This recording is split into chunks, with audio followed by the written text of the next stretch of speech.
Hi, my name is Tammy, and I'm going to touch on a very sensitive subject of domestic violence. Um, I am no counselor. I am not a social worker. I'm coming from pure experience. I was in two different relationships. Both were violent, and I got out. I didn't recognize the signs. I didn't see it as it was happening, but I'm going to give you the information I didn't have. During this video, I'm going to do a series on videos pretty much mapping out my experience, ways I've gotten help, and hoping that it'll help somebody. Hopefully it'll help you. I want you to take this advice to heart. I want you to understand that I used to say victim, but now I say I'm a survivor because I survived. And I want you to say the same thing. Remember inside that you're always a survivor. But I'm going to touch on some subjects. I got them written down, so if you see me look away, that's what I'm looking at. So I don't get way too off topic, because I am a talker and I will just go off on random things. Okay, first off, I'm going to talk about one of the first stages. When you meet somebody and you get involved with them, you're dating, or whichever type of relationship it is, this person that you meet or you become acquainted with will feed you all these positive things, and you'll see them as the best person ever. They'll be great with your children. If you have children, they'll be great with your family. They'll be great around your friends. They'll be funny. They'll be very, they make it so you're like drawn to them. Also, they may play the pity party, where they talk about bad things that have happened to them, things that have hurt them deep inside, and let you think that they're telling you things on a very sensitive subject in their lives. So it becomes where you're more, you become entrusted into them, and you trust them, and you feel like you can tell them things, private things, things that you've never told other people. But beware, later on they will use this against you. They also, little by little, in the beginning, start to test your limits. They'll start out small, and then they'll increase. It could be something stupid like joking around with you, calling you a name, but pretending they're joking, and you think it's funny.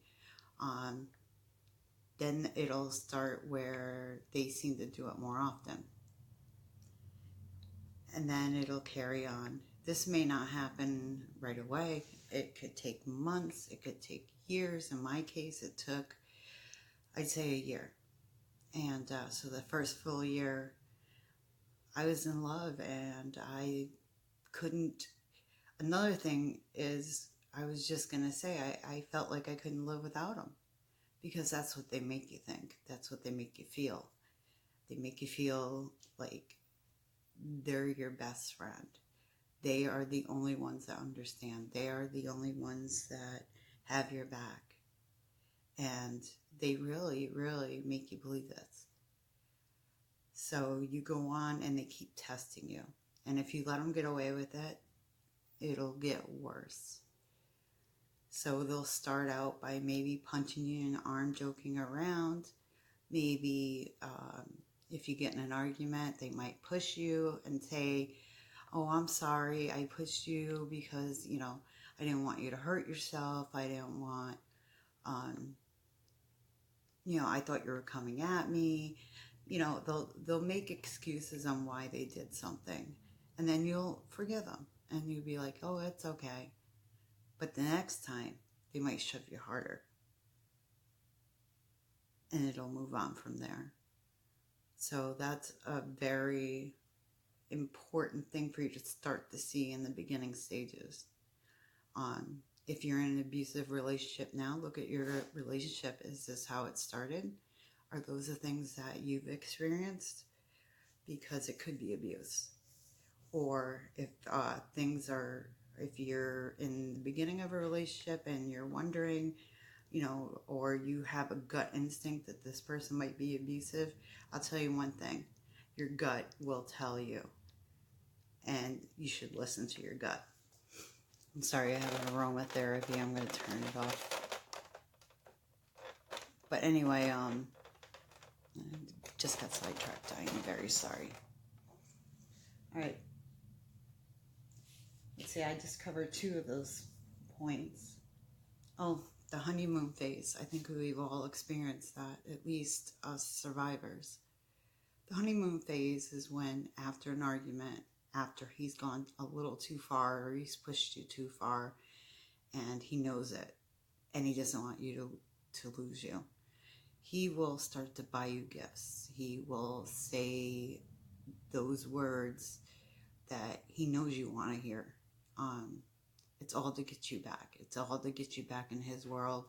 It's all part of the manipulation, part of the brainwashing. So he's going to do and say all the things that you want a person to do or say in your life. But and it'll make you feel good. It'll make you come back and love him. And you sometimes think you love him even more because he's honest with you and he's loving you the way that you've never been loved, the way you wanted to be loved. But this is a facade. With an abusive person, this is a facade. And I'm not just talking to women, I'm talking to the men out there too. Men are abused, not as often as women, but men are also abused. They will also start to turn issues when you have an argument, when they push you, when they get violent, when they do, anything that you just don't feel comfortable with. They'll start turning it on you. Well, I wouldn't have to do this if you did this. I wouldn't have to say that if you were this. If you had done this, it's not your fault. And they're telling you these things, and you start to think it is your fault. Well, maybe he's right. Maybe I deserved it. No woman or man deserves to be hit. Hitting is not love.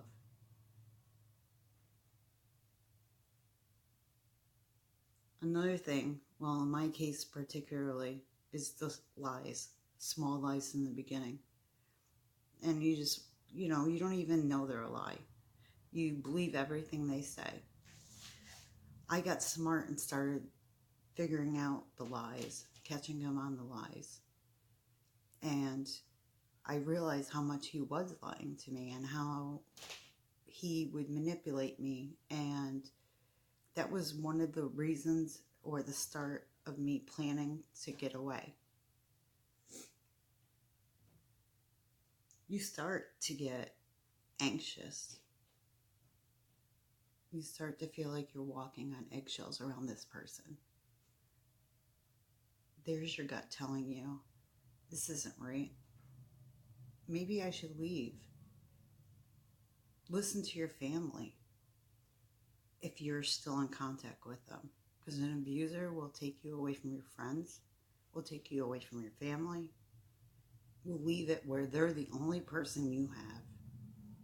They will even try to take you away from your children. It's happened to me. Well, this is an introduction to I'm hoping, a very long series. And if you like these videos and this content, and it's helping you out, or it will help you in the future, please subscribe to my channel and hit the notification bell. So when I do upload a new video for this series, you'll be notified. I'm going to leave contact or links in the description down below that if you're ready to make a change or you're ready to make a phone call even before my next videos are posted, use those links for help. No one has to stay in an abusive relationship, not for an extra minute, a day. Start planning your way out.